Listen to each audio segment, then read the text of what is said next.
हरे कृष्णा। भगवद गीता अध्याय 2 श्लोक संख्या 45।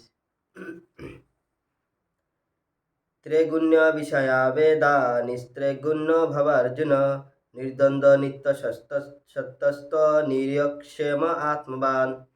यहाँ पे भगवान श्री कृष्ण अर्जुन से कह रहे, वेदों में मुख्यतया प्रकृति के तीनों गुणों का वर्णन हुआ है। हे अर्जुन, इन तीनों गुणों से ऊपर उठो, समस्त दैत्य और लाभ तथा सुरक्षा की सारी चिंताओं से मुक्त होकर आत्मपरायण बनो। यहाँ पे भगवान अर्जुन से कह रहे कि जो वेदों में 3 प्रकार के गुणों के विषय में वर्णन किया गया है। ये 3 गुण क्या होते हैं? एक होता है तमो, फिर उसके ऊपर होता है रजो और उसके ऊपर होता है सतो। यानी तमो रजो सतो जो गुण होता है, तीनों गुण होते हैं। और ये जो तीनों गुण है, तीनों गुण के प्रभाव से पूरी भौतिक जो हम देखते हैं भौतिक प्रकृति चलती है। और ये हर हर एक डिपार्टमेंट में आपको मिलेगा। जैसे दिन होता है, एक दिन का 3 भाग होता है। जैसे सुबह, दोपहर और शाम यानी रात्रि। तो इसमें होता है सतोगुण, रजोगुण, तमोगुण। खाना पीना में भी ऐसे होता है, रजोगुणी खाना, तमोगुणी खाना, रजोगुणी खाना, सतोगुणी खाना। हमारे जो कैरेक्टर्स होते हैं इसमें भी ऐसे होता है, तमोगुणी कैरेक्टर, रजोगुणी कैरेक्टर और सतोगुणी कैरेक्टर्स। तो हर चीज़ में जो क्रियाएं हम करते हैं, जो काम हम करते हैं, वो भी तमोगुणी, रजोगुणी और सतोगुणी से प्रभावित होकर करते हैं। तो ये बहुत गहरा एक विषय वस्तु है जिसको हम धीरे धीरे आगे के श्लोकों में चर्चा करेंगे। यहाँ पे जस्ट शुरुआत किया है भगवान ने, तो हमने इसीलिए बता दिया। तो इसीलिए अर्जुन को कह रहे ये तीनों गुणों से ऊपर उठो, क्योंकि जब आप भक्ति करते हैं तो आप ये जो भौतिक धरातल है, जो भौतिक प्रकृति, इससे ऊपर की बात करते हैं, यानी आध्यात्मिक स्पिरिचुअलिटी की बात करते हैं। तो वही अगर जो वेद में अगर ये तीनों गुणों के बारे में दिया है जिससे जो प्रकृति चलता है, प्रभावित है, अगर उसी में हम लोग लगे रहेंगे तो इस प्रकार से एक तरह से हमारी जो क्रियाएं होंगी, जो हमारे कार्यकलाप होंगे वो सब भौतिक हो जाएगा। इसीलिए भगवान यहाँ पे बोल रहे भौतिक गुणों से ऊपर उठ जाओ तुम। तो और इसके पीछे 2 कारण और भी है कि भगवान ने ऐसा क्यों कहा। वेदों में गुण वर्णित है, यानी गुणों को छोड़ने बोल रहे। तो एक तरीके से ऐसे कह रहे भगवान कि आप वेदों को छोड़ दो। तो ऐसा क्यों कहा? तो इसीलिए क्योंकि अर्जुन का जो चौथा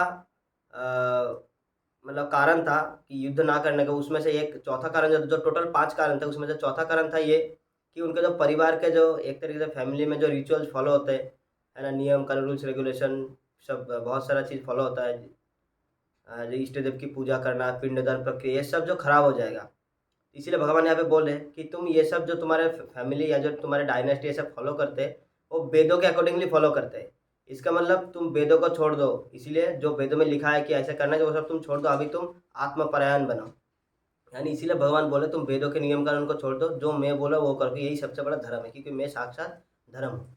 इसीलिए बोल रहे भगवान क्योंकि जो अर्जुन वो वेदों का एक तरीके से बहाना दे करके बोल रहा था कि फैमिली के जो रिचुअल्स है वो खराब हो जाएंगे, है ना, धर्म संकट हो जाएगा फैमिली में। वो वेदों का बहाना दे करके बोल रहे थे। इसीलिए भगवान ने कहा तुम वेदों को भूल जाइए। इसका मतलब तुम्हारा ये बहाना है, ये काम का नहीं है। और आगे बता रहे एक कारण और है, जो वेदों में हमारे जो आध्यात्मिक उन्नति के बारे में दिया गया, स्टेप टू स्टेप दिया है, ग्रेजुअल एक प्रोसेस दिया गया है। जैसे पहले सकाम कर्म, उसके बाद निष्काम, फिर ज्ञान, फिर भक्ति, ऐसे करके धीरे धीरे लोग ऊपर उठते हैं। ये वेदों की प्रक्रिया साधारण, एक तरीके से बोला साधारण प्रक्रिया है। लेकिन इसके अलावा एक और प्रक्रिया है जो है डायरेक्ट, एक ही बार में डायरेक्ट भगवान के शरणागति ग्रहण करके सीधा भक्ति में अपने जीवन को बिताना। जैसे मान लीजिए कहीं एक सीढ़ी है ना, आप स्टेप टू स्टेप सीढ़ी सीढ़ी पार कर करके जाते हैं ऊपर की तरफ। वही अगर आपको लिफ्ट मिल जाए तो लिफ्ट वाला ऑप्शन सबसे बेहतर है। आपको तुरंत एक स्विच दबाइए और सीधा जहाँ पे आप पहुँचना चाहते हो वहाँ पे पहुँच सकते हैं। तो ये जो भक्ति है वो लिफ्ट की तरह है, आपको सीधा ऊपर लेके जाएगा। और जब वेदों में जो एक प्रोसेस दिया गया है, ग्रेजुअल ग्रेजुअल प्रोसेस, है ना, सकाम कर्म, निष्काम कर्म, ध्यान, ज्ञान, ये सब धीरे धीरे जो प्रोसेस है, वो प्रोसेस फॉलो करने में बहुत टाइम लगेगा।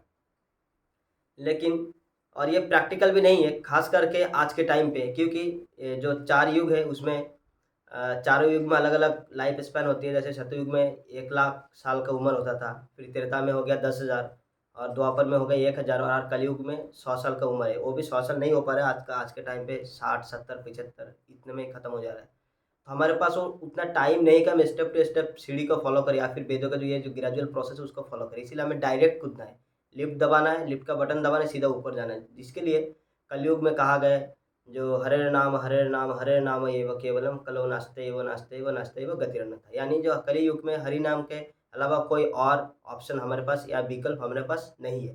इसीलिए भी भगवान यहाँ पे कह रहे हैं कि तुम वेदों को भूल जाओ, तो उससे ऊपर उठो, वेदों से ऊपर उठो। तो जो वेद है और उसमें वो हर युग के लिए दिया गया है, उसको सामंजस्य दिया गया है। इसलिए तुम इस युग के लिए कम से कम वेद का जो सार है उसको ग्रहण ग्रहण करो, है ना? जो मैं बता रहा हूँ, क्योंकि भगवत गीता जो वेदों का सार है, वेदांत सूत्र कह सकते हैं, वेदों का सार कह सकते हैं। इसलिए भगवान ने उनको ज्ञान दिया कि जो सारा वेदों में दिया है, उसका एक ज्ञान मैं तुमको एक तरीके से पॉइंट टू पॉइंट बता रहा हूँ। एकदम पूरा किताबें पढ़ना या फिर नोट्स पढ़ना, तो ये नोट्स समझिए भगवत गीता को। भगवान यहाँ पे बता रहे हैं कि आप तुमको पूरा किताब पढ़ने की जरूरत नहीं, यानी पूरा वेद को फॉलो करने की जरूरत नहीं। जो मैं बोल रहा हूँ, यानी जो मैं नोट्स आपको बता रहा हूँ, वो नोट्स आप पढ़ लो, आपको समझ में आ जाएगा। आपको ये कह सकता है फिर वेद वेद को क्यों दिया गया? देखिए, वेद को इसलिए दिया गया क्योंकि भगवान को भी पता है हर जो मतलब जितने भी इतना जीव है, इसमें से हर हर कोई मतलब ग्रेजुअल प्रोसेस, मतलब ये जो सार है इसको नहीं पड़ेगा। यानी जैसे ऐसे समझ सकते हैं, जैसे एक पिताजी होते हैं, उनके अगर 2-3 3-4 बच्चे हैं, तो उनको पता है हर कोई डॉक्टर नहीं बनेगा और हर कोई इंजीनियर नहीं बनेगा। तो उसी हिसाब से वो अलग-अलग बच्चे के लिए अलग-अलग कैरियर को सिलेक्ट करता है और उसको उस दिशा में आगे बढ़ाता है। तो भगवान को भी पता था हर कोई तो भक्त बनेगा नहीं, तो जो मेरे अभक्त रहेंगे उनके लिए कुछ तो मैं करना चाहिए, क्योंकि जो भगवान होता है वो सबसे प्रेम करते हैं। ऐसा नहीं है कि उनका भक्ति कर रहे हैं तो उनके लिए हम कुछ नहीं, मतलब जो बच्चा हमारा भक्ति नहीं करे उनके लिए हम कुछ नहीं करेंगे, ऐसे नहीं है। भगवान सबसे प्रेम करते हैं। एक्चुअली ये जो कॉन्सेप्ट है इस दुनिया में, एक जो नेता होता है उसी देश में होता है, लेकिन अगर जो जिस स्टेट का लोग उन्हें वोट नहीं करते उनके लिए वो कुछ नहीं करते, जो लोग उनको वोट देते हैं उनके लिए वो सारा कुछ करते हैं। भगवान ऐसे नहीं है। भगवान पार्शलिटी नहीं करते, भगवान सबकी व्यवस्था करते हैं। इसीलिए जो लोग भगवान के भक्त नहीं बनेंगे उनके लिए भी वेदों में कर्मकांड ये सब दिया गया है, कैसे पशु बलि किया जाता है, कैसे कुछ किया जाता है। लेकिन वो जो अल्टीमेट अल्टीमेट नहीं है, वो कुछ टाइम के लिए, लेकिन धीरे-धीरे आपको भक्ति में ही आना है ना? धीरे-धीरे आपको टॉप में जाना है। तो अगर आपको डायरेक्ट टॉप में जाने का, भक्ति करने का मौका मिल रहा है, तो फिर नीचे के स्तरों में आप क्यों जाएँगे? क्यों आप पशु बलि, कर्मकांड ये सब में जाएँगे? नहीं जाना चाहिए। दिया हुआ दोनों है, लेकिन वो उन लोगों के लिए दिया है, वो दिया हुआ है जो उस रास्ते में जाना चाहते हैं। लेकिन आपको अगर भक्ति चाहिए, तो आप टॉप मोस्ट लीजिए। और जो बेवकूफ़ वही होता है जो नीचे का प्रोसेस फ़ॉलो करता है, और बुद्धिमान क्या करता है? सीधा ऊपर वाला चीज़ पकड़ता है। जैसे मान लीजिए इस भगवान की ये जो भौतिक प्रकृति में पशु पक्षी भी है और मनुष्य भी है। तो भगवान ने पेड़ बना दिया। अब देखिए बहुत सारे घास ऐसे बना दिया, धान बना दिया। इसमें क्या हो रहा है? जो धान है वो मनुष्य ले रहा है और जो पौधा बच रहा है वो पशु खा रहे हैं। है ना? तो दोनों के लिए व्यवस्था हो गया है। अभी कोई कह सकता है, अरे ये हमारे लिए तो धान है, फिर एक पौधा क्यों बनाया? अरे पौधा पशु के लिए बनाया गया है, उसी पौधे से धान आता है जो सार रूप में हमें मिलता है। इसी तरह वेद भी पौधे की तरह है ना? उसमें जो सार है वो हमारे लिए है और जो अभक्त है जो उनके लिए वो वेद है। लेकिन धीरे-धीरे वो प्रोसेस फ़ॉलो करना चाहिए। अब कोई अगर मनुष्य होकर पशु जैसे बोले नहीं हम भी घास खाएँगे, हमें पसंद है, तो फिर वो बेवकूफ़ी कहलाएगा। इसी तरह क्योंकि वो जो धान है वो टॉप मोस्ट है उस पे पौधे का, है ना? अलग-अलग योनि के लिए अलग-अलग चीज़ें बनाई। इसी तरह वेदों में भी अलग-अलग प्रकार के अलग-अलग स्तर के लोगों के लिए अलग-अलग स्तर का ज्ञान भी दिया गया है। इसीलिए वेदों में हर चीज़ दिया गया है। लेकिन जो मेन है वो है मतलब वेदांत सूत्र, यानी जो सार है वो सार मेन है। अगर उसको छोड़ के हम बाकी पूरा प्रोसेस फ़ॉलो करने लग जाएँगे तो फिर हमें बहुत टाइम हमारा बर्बाद हो जाएगा। साथ ही साथ यहाँ पे भगवान अर्जुन को और कुछ कह रहे हैं, हम देखेंगे कि करके। पहले तो उन्होंने कहा भगवान को अर्जुन को निर्द्वंद्व। निर्द्वंद्व मतलब होता है द्वंद्व से ऊपर आ जाओ। ये जो पूरी दुनिया है ना, ये पूरा द्वंद्व में है। आप कोई भी एक चीज़ को फिक्स नहीं कर सकते क्या है। जैसे किसी के लिए सर्दी है तो वही सर्दी किसी के लिए गर्म लगने लगता है ना? जैसे हम कहीं खड़े हैं तो हमारे सामने ऐसे दिखता है कि ऐसा चढ़ान है ना? वो हमारे लिए चढ़ान है, लेकिन जो ऊपर खड़ा है उसके लिए वो ढलान हो गया। तो ये द्वंद्व है कि ये क्या है, ढलान है कि चढ़ान, हम पता नहीं कर पाते। तो ये द्वंद्व है। तो ये सब द्वंद्व से ऊपर उठ जाओ। ये भौतिक प्रकृति के द्वंद्व है, इससे अगर ऊपर नहीं उठेगे तुम इसी में फंसे रहोगे। इसलिए भगवान उनको निर्द्वंद्व होने के लिए बोले कि द्वंद्व से परे हो जाओ, तुम भक्ति में फोकस करो। उसके बाद कह रहे हैं नित्य सत्य, यानी जो नित्य सत्य क्या होता है? भक्ति, यानी अपना स्वरूप को जानना। हम भगवान के दास है, इस स्वरूप को जानना ही सत्य, क्योंकि यही सत्य है।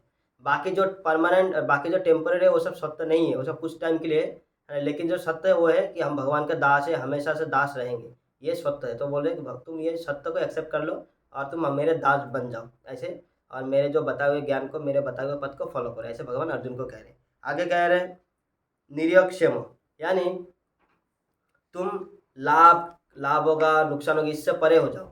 जैसे अर्जुन बता रहे कि हमारे फैमिली डायनेस्टी में नुकसान हो जाएगा, बहुत सारा राज्य के लोग मर जाएंगे, तो इससे तुम ऊपर उठ जाओ। क्योंकि ये जो है आज नहीं तो कल मरने ही वाले हैं, तो इनको तुम वैसे भी बचा नहीं सकते। तो फिर ये लाभ हानि देखने का फ़ायदा क्या? जो कल मरेंगे वो आज मरेंगे, है ना? लेकिन इससे क्या होगा? आपका धर्म भी पालन हो जाएगा, धर्म की रक्षा हो जाएगा। तो मार दो सबको जो अधर्म के खिलाफ खड़े हैं। और तुम अपने आप को सोच रहे हो ना कि तुम उनकी रक्षा करते हो, ऐसा नहीं हो सकता। तुम किसी की रक्षा नहीं कर सकते। इसीलिए कहा जाता है राखे होरी मारे के और मारे होरी राखे के। यानी अगर भगवान चाहे तो मारना चाहे तो कोई उसको बचा नहीं सकता, और अगर भगवान किसी को बचाना चाहे तो कोई उसको मार नहीं सकता। तो ये जो हम सोचते हैं कि हमारे फैमिली मेम्बर्स की, यानी जो हमारे परिवार का हम रक्षा कर रहे हैं, भरण पोषण कर रहे हैं, ये सिर्फ एक निमित्त है। ये हमारा इल्यूजन है, देने वाला कोई और है, हम बस उसमें प्रोसेस है, हम प्रोसेस की तरह कठपुतली की तरह भगवान के ये जो तीनों गुण हैं उसके अंडर प्रभाव में हम काम करते हैं। लेकिन हम ऐसा फीलिंग लगता है कि हम ये कर रहे हैं, लेकिन हम नहीं करते, करने वाला कोई और है, भगवान है वो। आगे कह रहे हैं, आत्मवान बनो। आत्मवान मतलब जैसे जैसे बलवान होता है, जिसके पास बल होता है वो बलवान होता है, जिसके पास धन होता है वो धनवान होता है। इस तरह आत्मवान करे, यानी जब तुम अपने आत्मा को समझ जाओगे, यानी तुम अपने आत्मा का मालिक बन जाओगे, देह का नहीं। जब तुम अपने आत्मा का मालिक बन जाओगे तब तुम आत्मवान कहलाओगे। यानी आत्मा का क्या नेचर है, आत्मा का क्या सेवा है, आत्मा है, तुम आत्मा, ये सब जानना ही आत्मवान कहलाता है। यानी अपने स्वरूप को पहचानना कि हम भगवान के दास है, हम भगवान के अंश है, और अंश होने के नाते हमारा जो धर्म होता है, हमारा जो सेवा होता है, वो पूर्णों की सेवा करना होता है, हमारा कर्तव्य भी होता है। तो ये होता है आत्मबल, यानी अपने आप को भगवान का दास रूप में स्वीकार करना, या फिर इस साइंस को, इस विज्ञान को जानना। तो बेसिकली भगवान अर्जुन को वही बोल रहे हैं कि ये सब कुछ भौतिक जगत का तुम छोड़ दो, और ये जो गुणों के बारे में हमने देखा उसको हम डिटेल्स में आगे चर्चा करेंगे। और भगवान बेसिकली वही कहना चाह रहे हैं कि सब कुछ छोड़ के तुम मेरी शरण ग्रहण करो, और ये जो तीनों गुण है इससे ऊपर उठ जाओ, क्योंकि ये जो तीनों गुण है भौतिक जगत के लिए है। अगर भौतिक जगत के तीनों गुणों में तुम प्रभावित रहोगे तो बेसिकली तुम कहलाओगे भौतिक जगत से प्रभावित कहलाओगे, लेकिन तुम्हें इससे ऊपर उठना है, जो कि मेरा परम धाम है। हरे कृष्ण।